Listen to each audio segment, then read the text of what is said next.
Is Troy still in the hospital? He's not in the hospital. He's back home. He's good.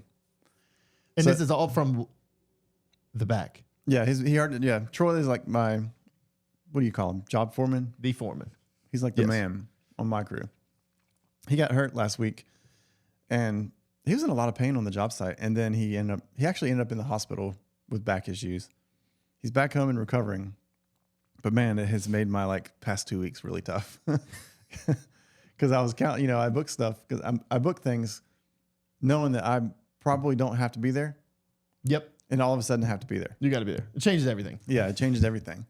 So on the way to a job that was 2 hours away, I was on the way to do the guys already ground the floor and they're there waiting on me to get there to do the flake job, the flake part.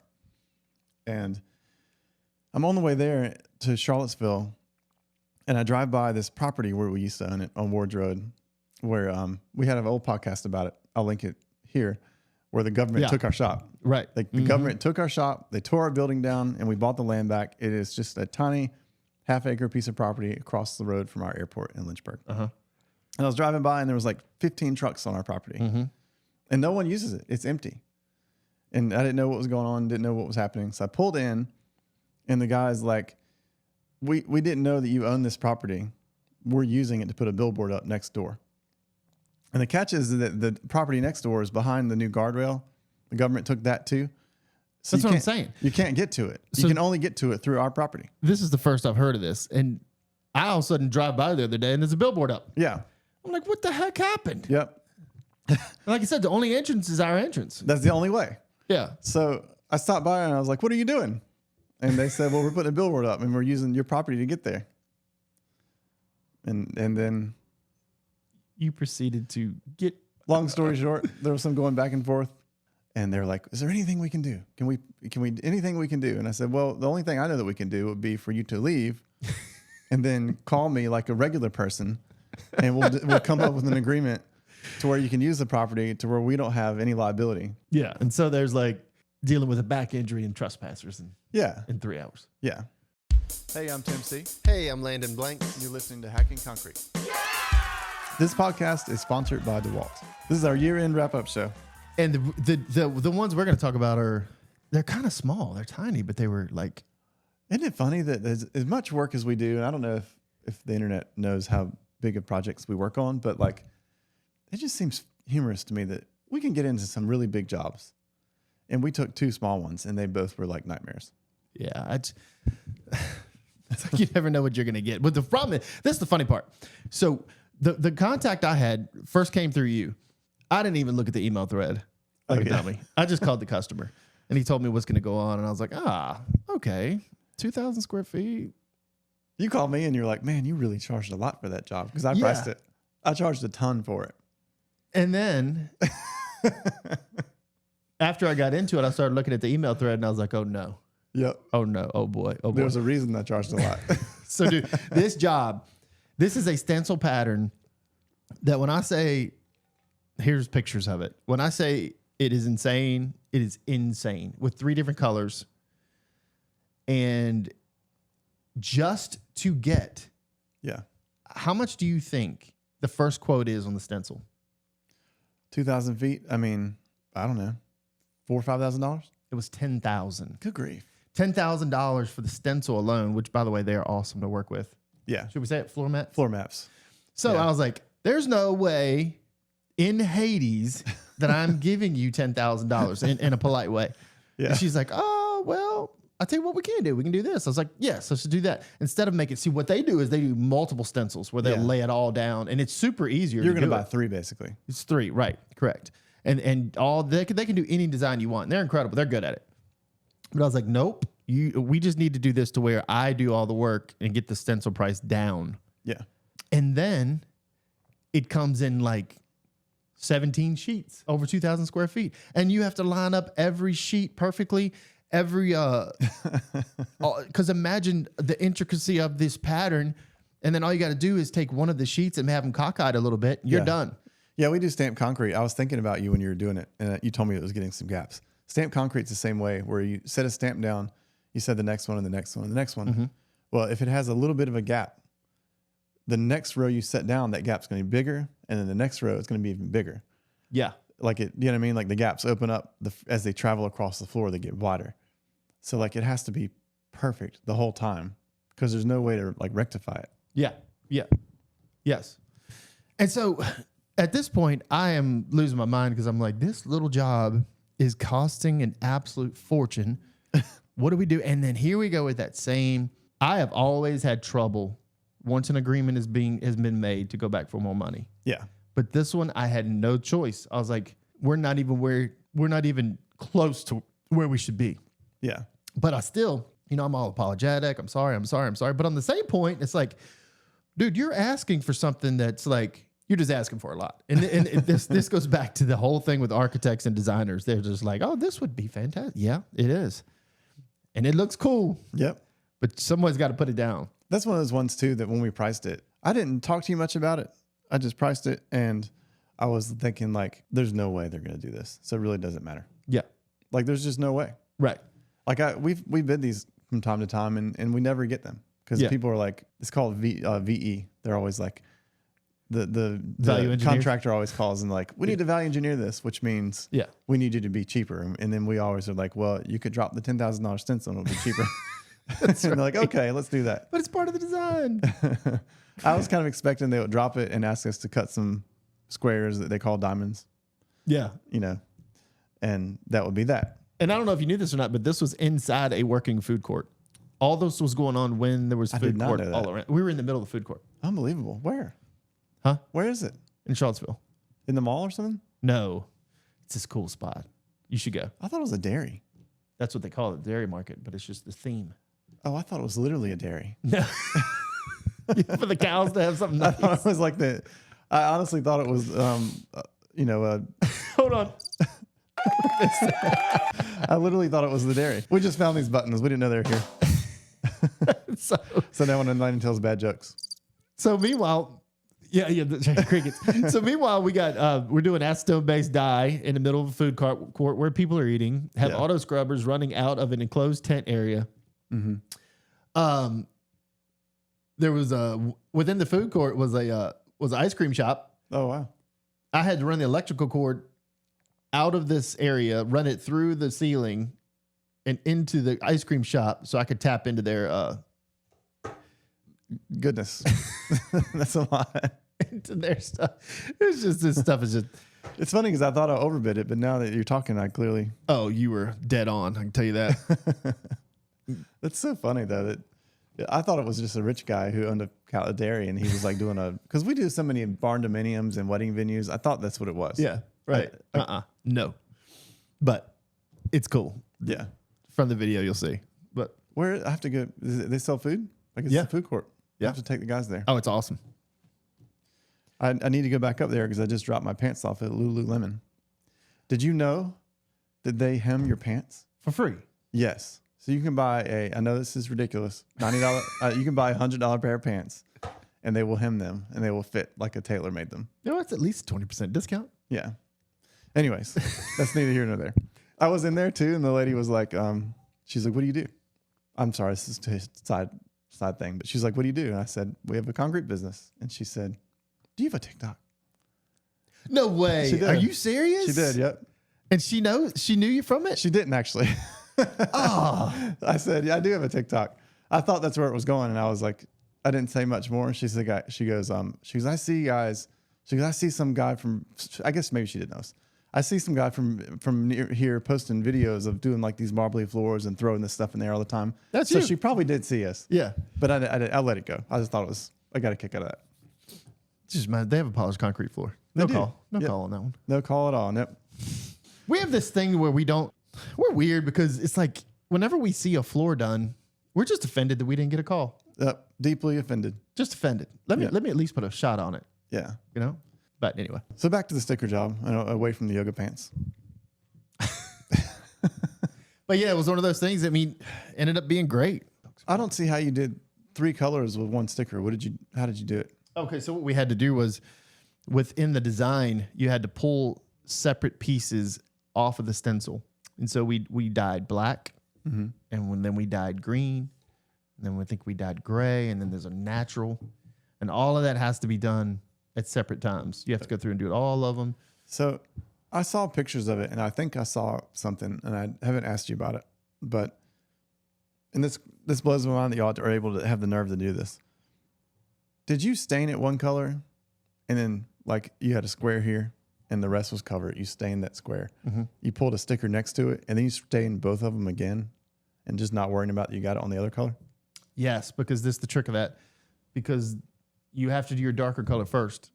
And then if you do your darker color first, so the light didn't do anything to it. It won't change it, which is weird but we also use ColorSolve. Yeah. I guess we'll just say. So we use ColorSolve. I wonder if we would have used acetone based, if that acetone would have taken out that darker color. I wonder if it would have moved it around or something. Right. Yeah. So maybe something's in ColorSolve that can do it. This is a free thing for mirror polish. ColorSolve is like the greatest thing in the world. It is good. Once we found that, it's good. Yeah. It knocked what? Our square footage?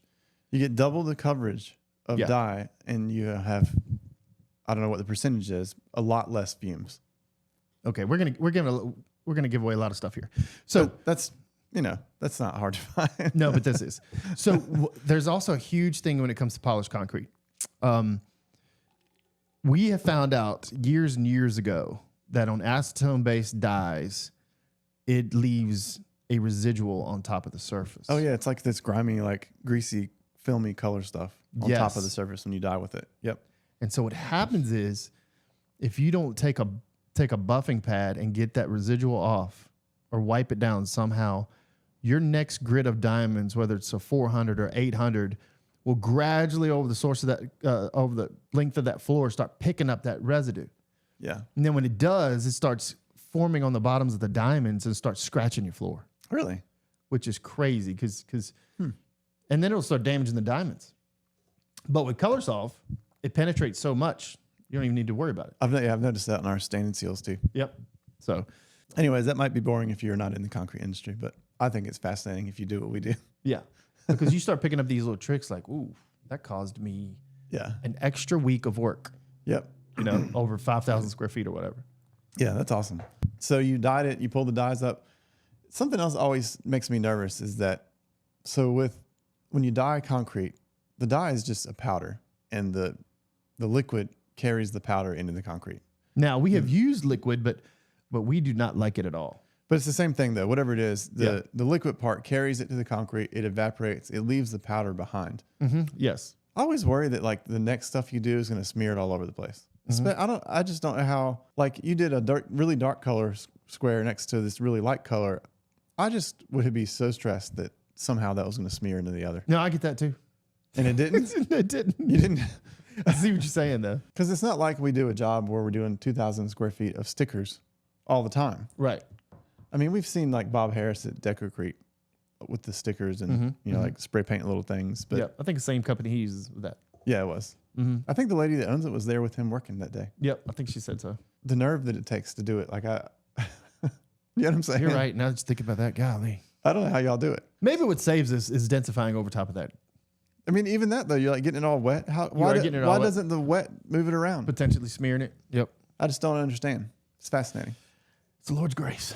I guess that's what it is. In Lethal Weapon where what's his face always says, "I'm getting too old for this." I feel like we say that all the time. I say that all the time. Every day. Yeah. I feel like that one is one that we're getting too old to be doing. We don't do that. We don't do that anymore. Yeah.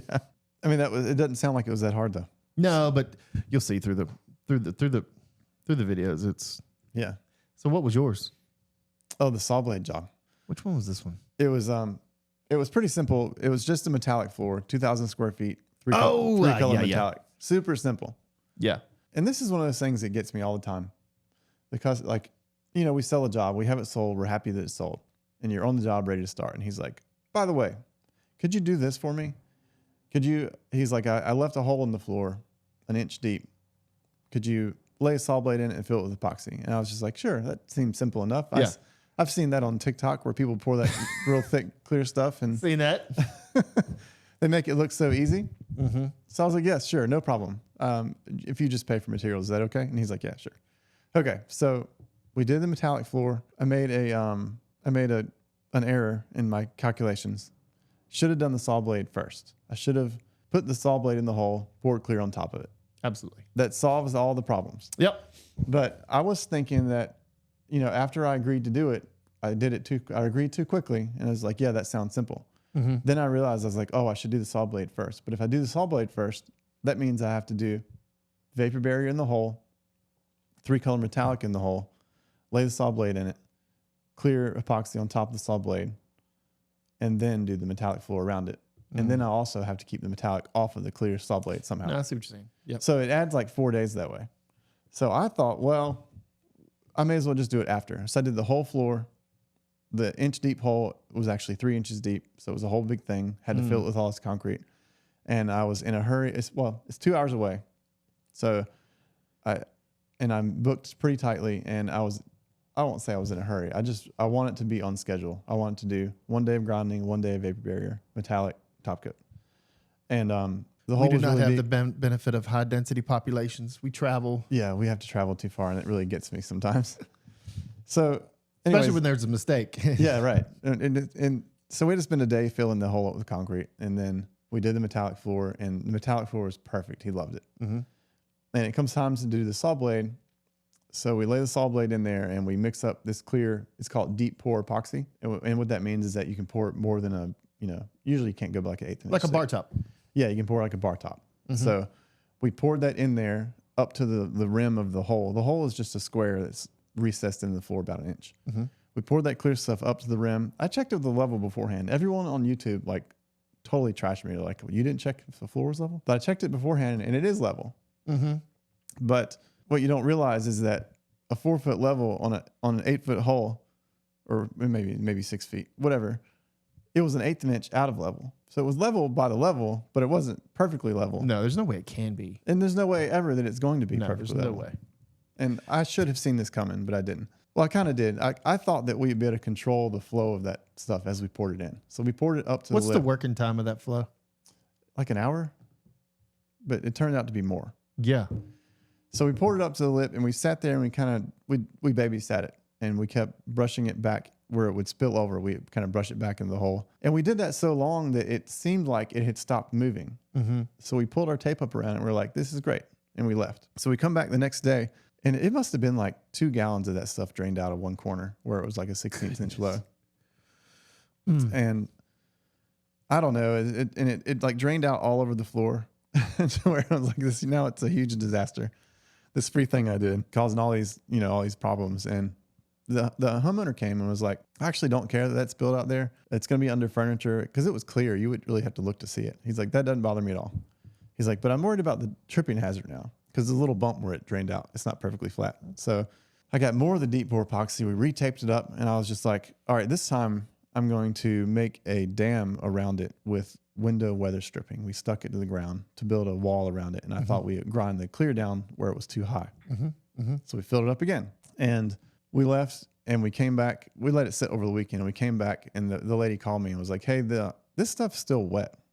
Oh my gosh. So it didn't make any sense to how it could be wet, because we just had used the same batch of materials for 3 or 4 days prior. Right. So we go down there, and we're just dumbfounded that it's like it hasn't set up at all. It melted the weather stripping. What was dam. it? What was it?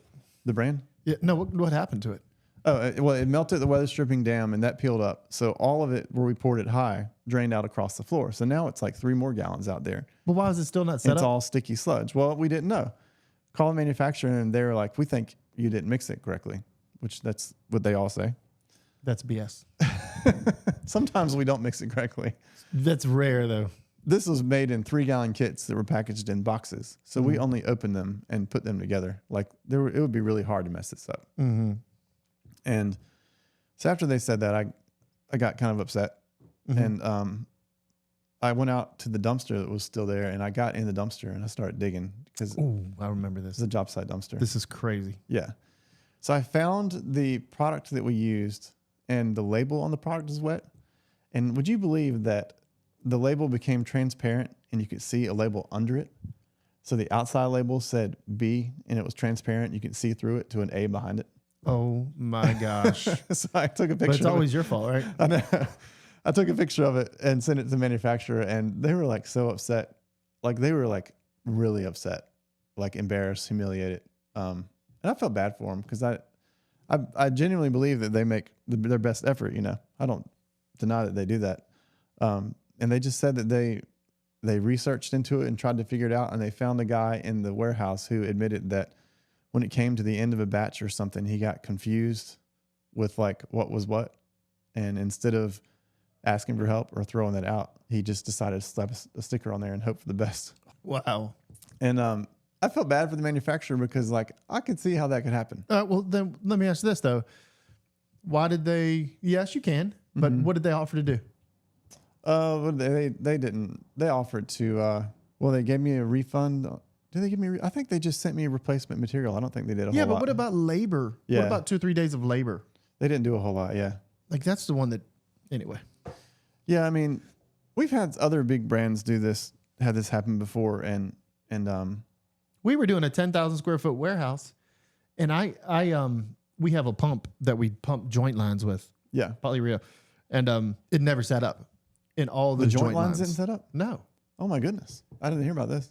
Oh man, it was years ago, but it was. You know how days it took to get that crap out, and then they were like, "Oh yeah, we are having some bad issues on a couple batches. Can I send you a free kit?" I'm like,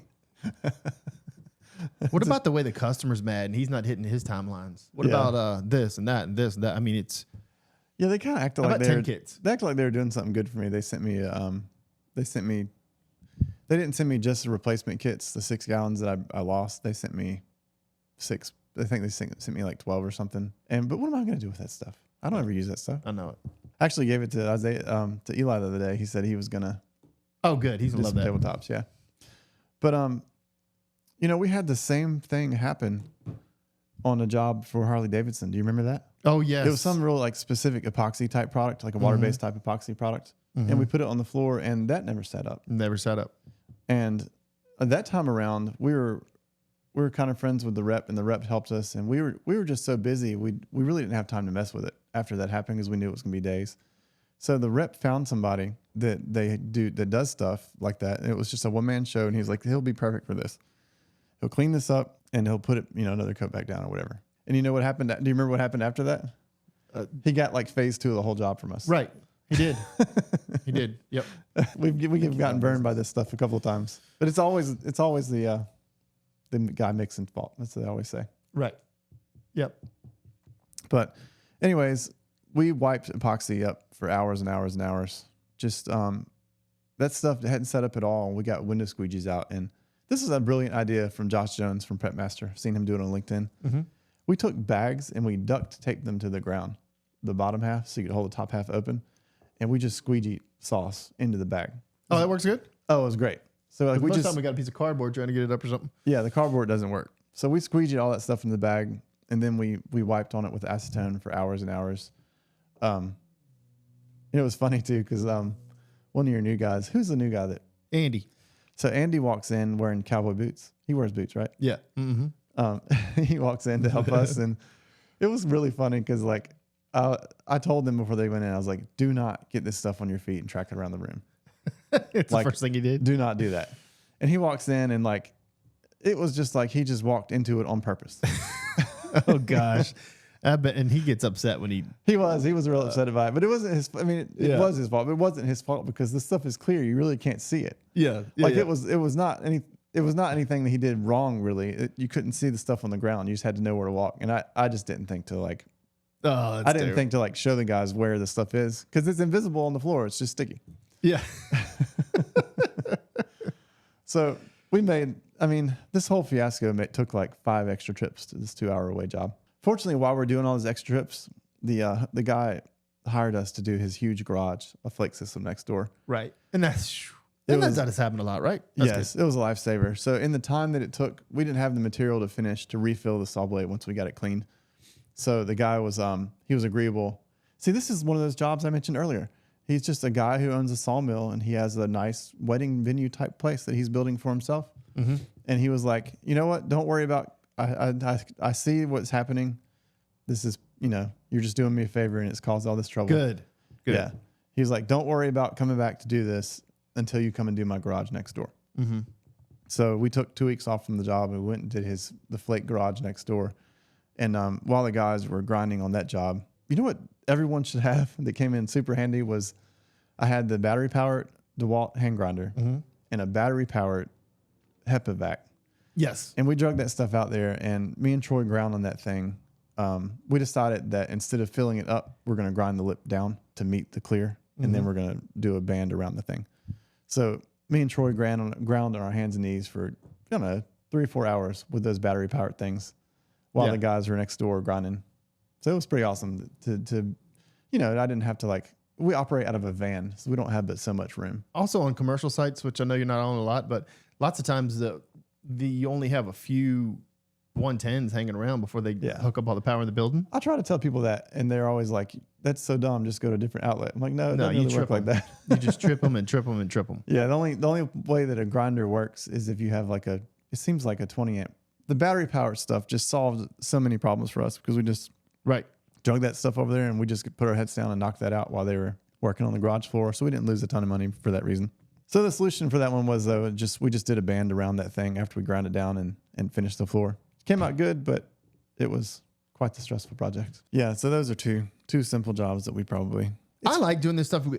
I think we should talk more about the projects because... Well, here's the conundrum that we're in. Yeah. We are two things wrapped into one. One is that we are business owners who are trying to grow a business. Mm-hmm. And the other side of us is we really like doing this stuff and it's fun. Yeah. So the two do not mix at all. Because if you're a serious business owner, they usually talk about scaling and having multiple crews and this and that, If you're a serious business owner. And that's what we're trying to do too. I mean, we have multiple crews and we're doing that. Yeah. But you can't take on a job like you're talking about. Yes, good point. It can't be done. This is a good way to end this. So if you're in a scalable model, you have to pass on that job. You do, absolutely. 100%. Yeah. That is well said. Because how in the world do you get guys that wouldn't know what to do? No, they wouldn't. You would have to be there, just like you said. You got to be there. Yeah, you have to. I mean, I think that Troy could do it because he's artistic like that.